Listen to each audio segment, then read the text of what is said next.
Hello दोस्तों, आज हम फिर स्टार्ट करने जा रहे हैं चैप्टर नंबर 2 का लास्ट टॉपिक, जो आज ये चैप्टर कंप्लीट हो जाएगा इस वीडियो में। इस टॉपिक का नाम है जॉइंट स्टॉक कंपनी। ठीक है, जॉइंट स्टॉक कंपनी क्या होता है? जॉइंट स्टॉक कंपनी वह कंपनी होता है जहाँ पे एक कंपनी क्या होता है, एक लेवल पे चला जाता है, एक बड़े लेवल पे चला जाता है, बड़े पैमाने पे चला जाता है, तो उसको क्या होता है, फाइनेंस की नीड होती है। इसमें मैक्सिमम 200 मेंबर होते हैं। तो जब वो मेंबर क्या करते हैं, फाइनेंशियल नीड को पूरा नहीं कर पाते हैं, तो वो कंपनी पब्लिक में शेयर इशू करता है। पब्लिक में शेयर इशू करने के बाद जब बाहर से लोग आके उसमें शेयर इन्वेस्ट करने लगते हैं, उसमें पैसा लगाने लगते हैं, शेयर परचेज करने लगते हैं, तो उसको क्या कहते हैं, जॉइंट स्टॉक कंपनी कहते हैं। आइए देखते हैं डिफिनीशन के थ्रू। As per the company act 2013, a company is an artificial person. Company एक आर्टिफिशियल पर्सन है। कंपनी क्या है? कंपनी एक आर्टिफिशियल पर्सन है। कंपनी अपने नाम के द्वारा जाना जाता है। कंपनी अपने नाम से पहचान उसकी होती है। ठीक है, इसके बाद having a separate legal entity. Having a separate legal entity, company क्या कर सकती है? कंपनी अपने नाम से, कंपनी का एक, बोला ना कंपनी एक आर्टिफिशियल पर्सन है, उसका एक अपना नाम है, तो कंपनी अपने नाम से क्या कर सकती है, एसेट्स खरीद सकती है कंपनी में, और किसी के ऊपर केस भी कर सकती है, किसी के ऊपर केस भी कर सकती है, उसके ऊपर भी कोई केस कर सकता है। परपेचुअल सक्सेशन, इसमें क्या है, मेंबर आए मेंबर जाए, इट डजेंट मैटर, आपकी कंपनी जो है चलती रहेगी चलती रहेगी चलती रहेगी। इसमें मेंबर के आने जाने से कोई फर्क पड़ने वाला नहीं है। And A common seal, common seal मतलब उसकी एक सिग्नेचर होती है, उसकी खुद का स्टैम्प होता है, वो अपनी खुद की साइन करती है। ठीक है, उसका एक अलग सिग्नेचर होता है। The shareholder are the owner of the company while the board of director is the chief managing body elected by the shareholder। देखिए, इसमें जो शेयर होल्डर होते हैं वो ओनर होते हैं। ठीक है, शेयर होल्डर क्या होते हैं? अगर शेयर होल्डर हैं, जो शेयर बाहर से जो पब्लिक परचेज करती है, वो उस कंपनी के ओनर हो जाते हैं। और ओनर अलग होते हैं, कंपनी को मैनेज करने वाले अलग होते हैं। बोर्ड ऑफ डायरेक्टर क्या करता है, उस कंपनी को मैनेज करता है। इसके बाद अगर वही शेयर अगर पब्लिक में 51% गवर्नमेंट के पास चली जाती है, तो वह कंपनी क्या होती है, पब्लिक कंपनी हो जाती, अरे सॉरी, गवर्नमेंट कंपनी हो जाती है। ठीक है, अगर कंपनी अगर अपने 200 मेंबर तक ही सीमित रखी है, इसे अपने शेयर इशू नहीं किए, 200 मेंबर तक ही शेयर है, तो वो प्राइवेट कंपनी हो जाएगा। अगर वही कंपनी क्या होता है, शेयर इशू कर दे पब्लिक के बीच में, तो पब्लिक कंपनी हो जाता है। अगर 51% शेयर गवर्नमेंट के पास आ गई, तो वो गवर्नमेंट कंपनी हो जाता है। इसके बाद हम देखेंगे feature of joint stock company. Artificial person, ये आपको पता है, ये आर्टिफिशियल पर्सन है। डिफिनीशन में मैंने बताया है, डिफिनीशन से ही ये सब निकल के इसके फीचर आए हुए हैं। आर्टिफिशियल पर्सन में पहचान है। फिर इसके बाद है सेपरेट लीगल एंटिटी, इसकी अपनी एक अलग एंटिटी है। ये अपने नाम से, कंपनी अपने नाम से एसेट खरीद सकती है, सेल कर सकती है, और क्या कर सकती है कि वो किसी के ऊपर केस कर सकती है, उसके ऊपर कोई केस कर सकता है। फॉर्मेशन में क्या होता है, इस कंपनी को फॉर्म करने के लिए बहुत ज़्यादा मतलब टाइम लगता है। यह एक टिपिकल प्रोसेस होता है। इसमें कंज्यूमिंग और इसमें जैसे एक्सपेंसिव भी होता है, इसमें पैसा लगता है, टाइम कंज्यूमिंग होता है। इसको फॉर्मेशन करने के लिए थोड़ा समय लगता है। ठीक है, समय लगता है, और इसके जो भी प्रोसेस होते हैं वो थोड़ा कम्प्लेक्स होते हैं। इसके बाद आता है परपेचुअल सक्सेशन। परपेचुअल सक्सेशन मतलब यही यहाँ बताए मैंने डिफिनीशन में कि मेंबर आए जाए, doesn't matter, it not affected to the company. ये कंपनी को क्या करता है, अफेक्ट नहीं करता है। इसके बाद है लायबिलिटी। लायबिलिटी क्या होती है, जितने मेंबर हैं, जितने वो पैसा लगाए हैं, उसी के लिए केवल लाइबल होते हैं, उससे ज़्यादा वो लाइबल नहीं होते हैं। अगर हमने 10,000 लगाया है तो हम 10,000 के लिए ही लाइबल हैं, 20,000 के लिए लाइबल नहीं है। कंट्रोल आपका नेक्स्ट है कंट्रोल। कंट्रोल क्या होता है, अगर जो कंट्रोल है कंपनी का वो बोर्ड ऑफ डायरेक्टर के द्वारा किया जाता है, ठीक है, बोर्ड ऑफ डायरेक्टर BOD के द्वारा कंट्रोल किया जाता है। नेक्स्ट है कॉमन सील। कॉमन सील में क्या होता है कि अपना उसका एक अलग सिग्नेचर होता है, अपना स्टैम्प होता है। रिस्क बियरिंग, रिस्क बियरिंग में क्या होता है, जितने भी शेयर होल्डर होते हैं उनको हम ओनर मानते हैं ना, तो जितने भी शेयर होल्डर होते हैं वो क्या करते हैं, रिस्क को बियर करते हैं। जितना भी रिस्क है सारे शेयर होल्डर में डिवाइड हो जाता है। इसके बाद नेक्स्ट आता है आपका merits of A joint stock company. Merits में पहला आता है लिमिटेड लायबिलिटी। जितने भी पार्टनर हैं उनकी लायबिलिटी क्या होती है, लिमिटेड होती है। जितना वो पैसा लगाएंगे उतना ही उनको लायबल होंगे उस चीज़ के लिए।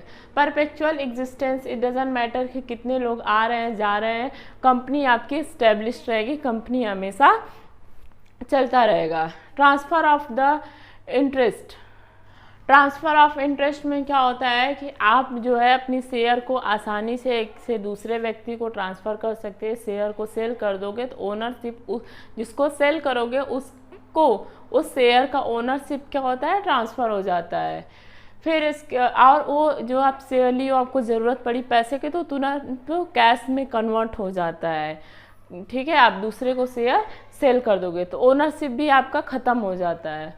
प्रोफेशनल मैनेजमेंट, कंपनी के पास पैसा ज़्यादा होता है तो वो क्या करता है, मैनेजमेंट अच्छे से करता है, उसके पास समय होता है, तो जो मैनेजमेंट है उस बिजनेस कंपनी का वो बहुत अच्छे तरीके से होता है।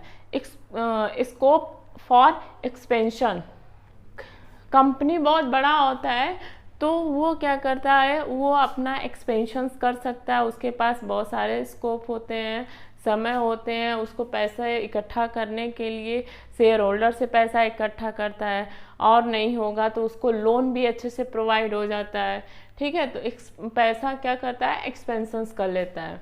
इसके बाद है demerits of A joint stock company. Complexity in formation, सही बात है कि अगर आप कंपनी को फॉर्मेशंस कर रहे हो तो उसमें बहुत सारे rule regulation, expansions, time consuming, ठीक है, बहुत सारी चीज़ें लगती है। तो यहाँ पे आप कंपनी को फॉर्मेशन करने के लिए थोड़ा कॉम्प्लेक्स प्रोसेस होता है। लैक ऑफ सीक्रेसी, यहाँ पे आप कोई चीज़ सेक्रेटली नहीं रख सकते, जितने मेंबर हैं उनके सामने सारी चीज़ें एक्सपोज करनी होती, उनको बतानी होती, सारी रिपोर्ट देनी होती है। तो यहाँ पे सीक्रेसी की बहुत कमी होती है। इम्पर्सनल वर्क इन्वायरमेंट, इसमें क्या इम्पर्सनल वर्क इन्वायरमेंट में होता है कि अगर जो शेयर होल्डर है वो पैसा तो लगाया रहता है लेकिन उस कंपनी में वर्क नहीं कर पाता है। जितना भी मैनेजमेंट है बोर्ड ऑफ डायरेक्टर देखता है, तो वो कभी क्या होता है कि पैसा तो लगाया है लेकिन वर्क नहीं कर पा रहा है, मैनेजमेंट में कोई काम नहीं कर पा रहा है। क्योंकि आपको पता है कंपनी में जो कंपनी इतनी बड़ी होती है उसको जो शेयर होल्डर होते हैं वो ओनर होते हैं, लेकिन जो मैनेजमेंट होता है वो बोर्ड ऑफ डायरेक्टर करता है। न्यूमरस रेगुलेशन, क्या होता है आपका कि जो कंपनी है कंपनी को अपना एक्ट फॉलो करना होता है। सेबी का एक्ट जो रूल रेगुलेशन है उसको क्या करना पड़ता है, कंपनी को फॉलो करना पड़ता है। डिले इन डिसीजन मेकिंग, देखिए क्या होता है कंपनी में अगर हम मान लीजिए सोल प्रोप्राइटरशिप है, मेरा एक सिंगल बिजनेस है, मैं ही सिंगल उसकी ओनर हूँ, मैं उसको चला रही हूँ, तो उसमें जो भी आपका वर्क है, जो भी आपका काम है, मैं खुद करूँगी। जो भी डिसीज़न लेना होता है मैं तुरंत क्विकली डिसीज़न ले लूँगी। But in the company we can't take fast decision. क्यों, वाई? बिकॉज यहाँ में बहुत सारे मेंबर होते हैं, सबसे डिसीज़न लेना होता है, सबका मत जानना होता है, वोटिंग होती है, तो इसकी वजह से हमारे डिसीज़न में क्या होता है, डिले होता है, समय लगता है। Conflict in interest, conflict in interest में मतलब तो आप समझिएगा, क्योंकि जहाँ पे लोग ज़्यादा होते हैं वहाँ की हर इंसान का अलग अलग मेंटेलिटी होती है, तो यहाँ पे कॉन्फ्लिक्ट ज़्यादा होता है। अब देखते हैं types of company. Types of company में 3 टाइप्स होते हैं, public company, private company, one person company. Private company क्या होता है, प्राइवेट कंपनी वह कंपनी होता है जो जिसमें मैक्सिमम 200 मेंबर काम करते हैं, ठीक है। वो अपने में ही शेयर को इशू करते हैं, बाहर शेयर नहीं इशू करते हैं। लेकिन अगर उनको फाइनेंशियली ज़रूरत हो गई, पैसे की ज़रूरत हो जाती है, तो वो क्या करते हैं, अपने शेयर को पब्लिक में इशू कर देते हैं। जब वो पब्लिक में इशू कर देते हैं तो वो कंपनी क्या हो जाता है, पब्लिक कंपनी हो जाता है। तो पब्लिक कंपनी में क्या होता है, शेयर क्या होता है, आप एक अपनी शेयर अगर आपने लिया है, ठीक है, पब्लिक में हमने शेयर इशू कर दिया, तो पब्लिक ने अगर शेयर लिया तो वो दूसरे मतलब अपने शेयर को सेल भी कर सकता है, दूसरे को अपना ओनरशिप ट्रांसफ़र कर सकता है और वो अपना पैसा कन्वर्ट कर सकता है। लेकिन वही पब्लिक कंपनी में अगर मान लीजिए 51% गवर्नमेंट के पास शेयर चली गई तो वो गवर्नमेंट कंपनी हो जाती है।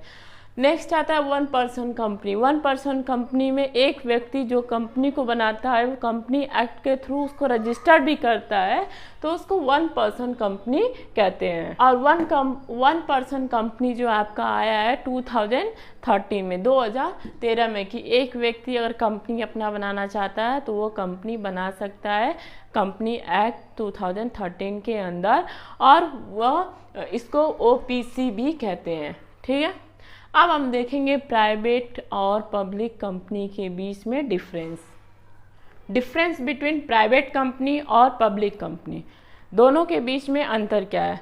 पहला, members. A private company has minimum 2 member and maximum 200। Private company में कम से कम 2 मेंबर होते हैं, अधिक से अधिक 200 मेंबर होते हैं। पब्लिक कंपनी में ए public company has minimum of 7 members and there is no limit on maximum members। Public company जो है उसमें कम से कम 7 मेंबर होते हैं और अधिक से अधिक का कोई लिमिट नहीं होता है। इसके बाद नेक्स्ट हम देखेंगे number of director. There must be at least 2 director in the private company.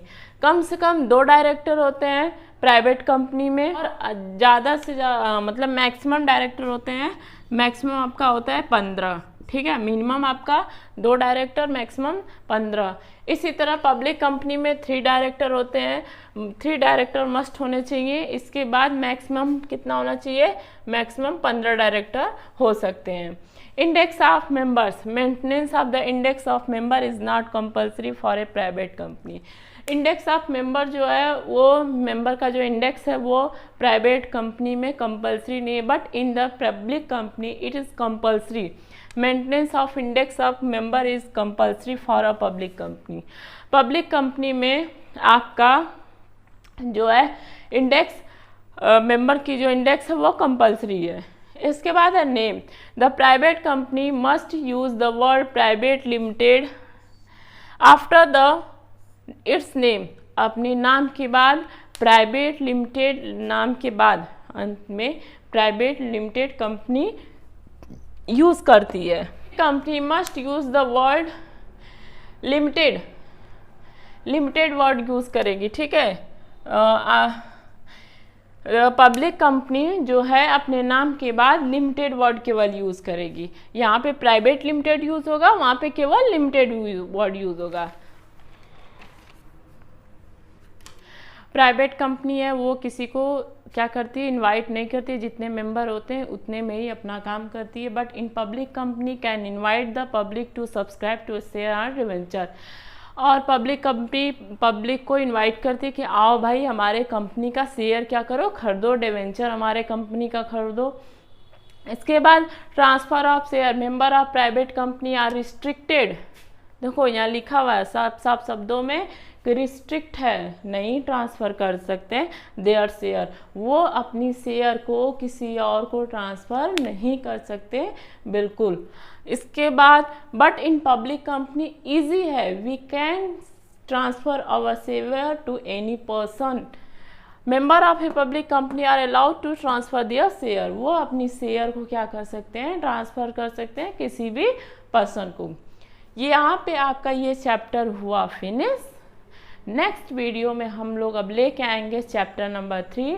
तब तक के लिए इस वीडियो को एक बार अच्छे से ध्यान से देखिए, फिर इसके बाद बुक से रीडिंग लगाइए और इसको रटिए नहीं। जितना अच्छा आप बुक से रीडिंग लगा सकते हैं, जितनी बार लगा सकते हैं, उतना अच्छा आपको कॉन्सेप्ट क्लियर होगा। BST जो बिजनेस स्टडी है ये रटने वाला सब्जेक्ट नहीं है। इसका जितना ज़्यादा पढ़ेंगे, समझेंगे, कॉन्सेप्ट क्लियर करेंगे, उतना बेटर होगा। ठीक है, इसके बाद हम चैप्टर नंबर 3 लेके आएंगे। तब तक के लिए थैंक यू सो मच। हमारे वीडियो को लाइक, सब्सक्राइब, शेयर कीजिए।